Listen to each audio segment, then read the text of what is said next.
Alright guys, look what just arrived. We've been waiting patiently for months ever since we pre-ordered it at midnight, and the XT-4 is here, so let's break into it.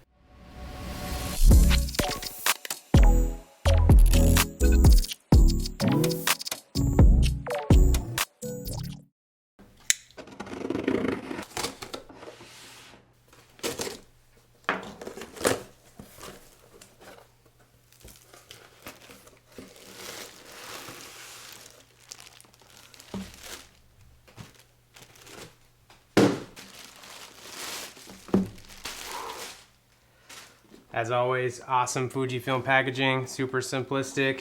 Just got the body only, no kit lens or anything, so a little smaller than last time I had one of these come in the mail. I opened the wrong end.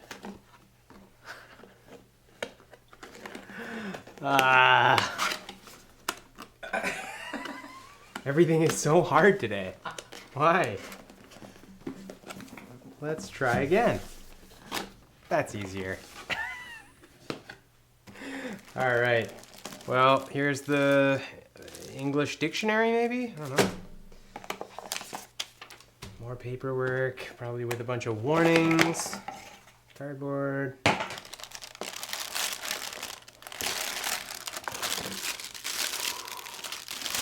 There it is.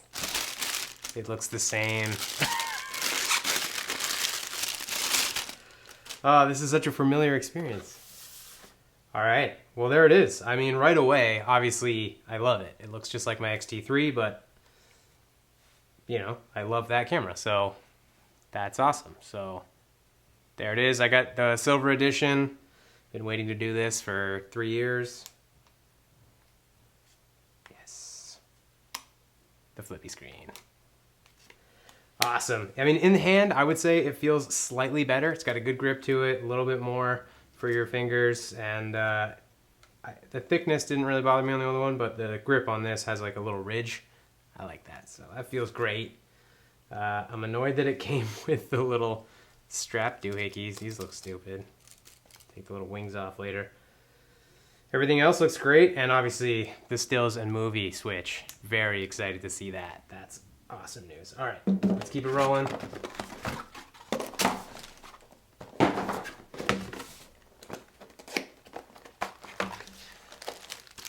Cable, the US plug adapter, USB-C to headphone jack. We'll talk about that later. Power cord, the new strap. Fuji finally moved away from the leather strap. Look at this. It's like a cloth strap with a rubber side on it. I don't use straps much anyways, it doesn't really matter to me, but I kind of like the leather straps, to be honest. And the infamous new battery. It's actually, honestly, smaller than I thought it would be. I really thought from photos it was going to be bigger. All right, cool. Well, slide this in, see if they gave us any charge. Yeah, that makes sense. Battery's dead, so let's plug it in and we'll check back in an hour. All right, guys, so we got a short break, about an hour, got it charged up, and now this thing will turn right on, and we got about 3 out of 5 bars of power, so it charges fast, which is cool. But yeah, generally, I'm not gonna go way into it. We got a lot of videos that are gonna be coming out about this camera specifically in the near future, but generally just right now, just first time I've got my hands on it, super excited. This is the full production model, no pre-production or anything like that, so firmware should be 100% and everything. We're going to be testing autofocus, we're going to be testing the IBIS, obviously, sort of the elephant in the room, and sort of just checking out the usability of the flippy screen and talking about a few other things. But yeah, I'd say first impressions, the flippy screen is thinner and lighter than I expected. It really like is I'd call it flimsy, except the hinge has like a really nice feedback to it. So like it doesn't feel like it's fragile or anything like that. I think it's just Fuji's really nailed down the super thin, lightweight screens. Compared to the XT3 in terms of size and like handhold ability, I've got my XT3 here. This is the XT4. I'm telling you because they look so similar from a distance, you might not know which one's which. But yeah, like the fronts look exactly the same, really. On the top, you can see, generally speaking, the dials are about the same. but you can see clearly here that the housing for the EVF is quite a bit bigger. And then yeah, it's really all in the grip. It's really the only difference in size. And actually, because of the fact that they did the flippy screen and made this a little thicker, the screen actually fits flush as opposed to the old one where the screen sort of was, you know, sticking out ever so slightly from the back of the camera. It wasn't as flush. So win some, lose some there. But generally speaking, super awesome to hold in the hand. Feels really good. Let's throw some lenses on, see what they do. All right, so we got some lenses on there now. We got matching kit lenses on there just for comparison's sake. You can see maybe in the overhead video what they look like there. Super similar. Obviously really dusty lenses. Don't yell at us. But yeah, they look awesome. Try out that IBIS, huh? Oh my gosh. So just flipping it right open, this already apparently had eye autofocus engaged and like instantly found Spencer out behind the video camera there. So that's pretty awesome and impressive. Like right out of the box, just bam, snapped right to. Definitely feels a lot stickier, like moving around a lot.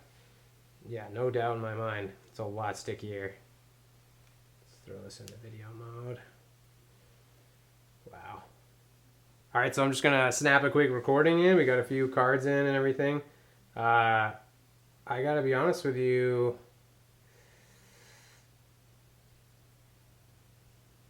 I have no idea if anything's on, like IBIS or autofocus or any of that. I don't know what settings are going, so let me stop this recording. And also, I noticed the shutter press is a little different.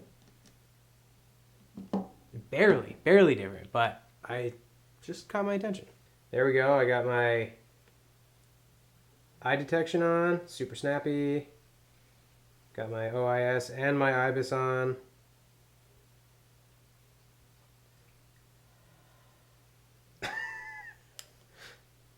Yeah, that's...